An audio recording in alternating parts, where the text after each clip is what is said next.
When Slade, bought and converted the boat from the A.G. Price to Coastal Queen, the bottom comes up and she, at her stern, here's your keel going like so, here's your propeller right here, and then the stern starts rolling up, right? And it's about 5 feet aft to the stern. And on that little tapered area there were 2 steel skegs that basically entunneled the propeller and kept the boat. They acted like a skeg on a windsurfer or whatever, and kept the boat tracking, because the keel is only 4 inches off the bottom, 8 inches off the bottom really. But as a result, those were common to those boats and those hulls, but they created a lot of cavitation, a lot of rumble. The boats also had 3-bladed wheels, so Slade, wanted to set it up for a cruising boat, more comfortable, and get rid of the cavitation, get rid of the rumble. Let's get rid of these skegs, and let's put a 5-bladed wheel on, and then you come to find out the boat tracks off to starboard. So he put a big trim tab, if you will, it's auxiliary rudder, we called it, hanging on the back starboard side.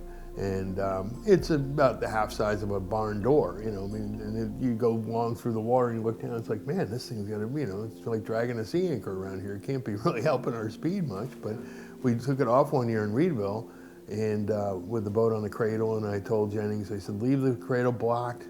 We're gonna, run down Cockles Creek and give it a try without this auxiliary rudder and see how she handles, and hopefully it's fine. We'll just leave that thing with you, and we called back on the VHF, this is before cell phones, and said, nope, back the cradle back down. We need to put that back up, because we went about 2 miles down the creek and you just had to hang on the helm to have the thing want to run off to starboard in the worst way. Because of the 5 blades? No, because of there wasn't those skegs either side of the wheel, and just enough of an 8-inch on the keel between that and the bottom. There just wasn't something to keep her from countering the torque of the right-hand wheel. Right.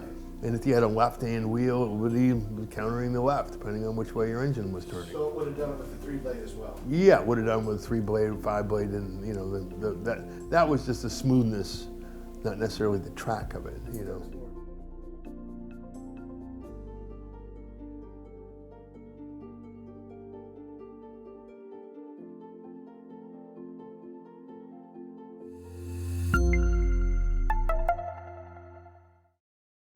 Coastal Queen, as I were to describe Coastal Queen as a boat to someone who's never seen it, right. In my mind, I always described it as, if you take Huck Finn, Popeye, and Mark Twain, sit them down at a table and say, hey, come up with a drawing, two years Coastal Queen, Yeah. I thought it was just the flavor of those personalities,